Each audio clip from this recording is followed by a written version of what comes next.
6'2" senior, number 14, Ricky Norton. And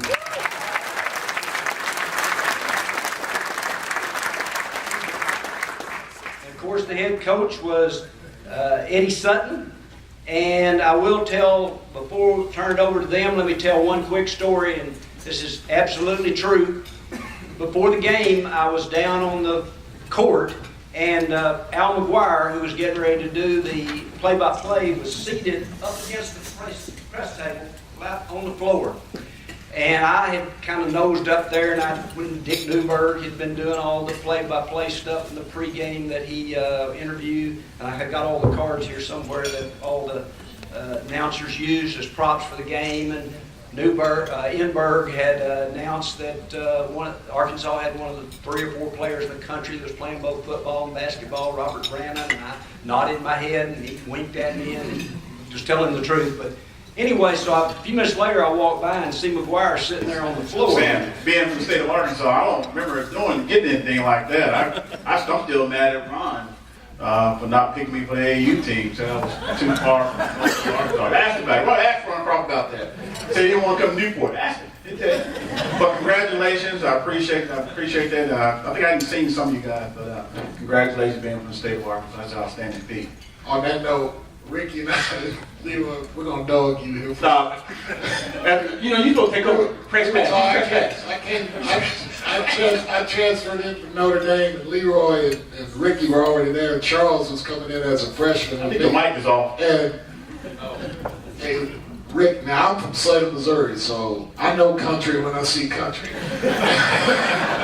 This cat right here, he was as country as you could ever see. Now, he had this big old hairdo, and he had a big old squeaky voice. Big fro. Wore his pants too high. I mean, he come in there had a big, how you doing? How you doing? And let me tell you, I mean, and this is not a slam on him. I remember we were all talking. He couldn't play a lick, could he? And I mean, I'm telling you, I'm saying this as a compliment to him. And he the next year started. And I mean, I guarantee you, us three right here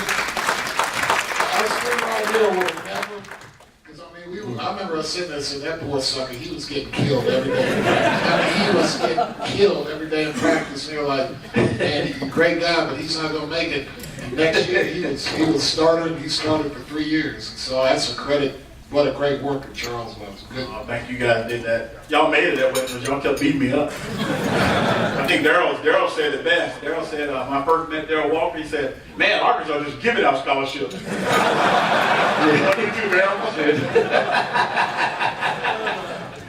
Yeah, and I was from a Christian home, so I was really praying for Charles. Oh my God. I looked at him and said, oh, this is a serious prayer task. But God, you're able. I was from a small town myself, smaller than Newport. And I remember we was in Barton Coliseum. I forgot who we was playing. But after the game, Coach Brown, the assistant coach, he said, you guys make sure you go over and holler at Charles Balentine, the recruit. It was like, well, who is Charles Balentine? Where's he at? He said, that guy standing right over there. Okay, yeah, are you recruiting him? 6'7", about 150 pounds. Had those big round glasses like Urkel with an afro. But I want to echo what Joe said. Charles took a beating his freshman year, as most freshmen does. And but over the summer and the beginning of his sophomore season, I think Charles just decided, hey, look, enough is enough. And he worked his tail off. He got in the weight room, and he became one of the better players on our basketball team. And he was very instrumental in our success. Those last 3 years. Oh, thank y'all.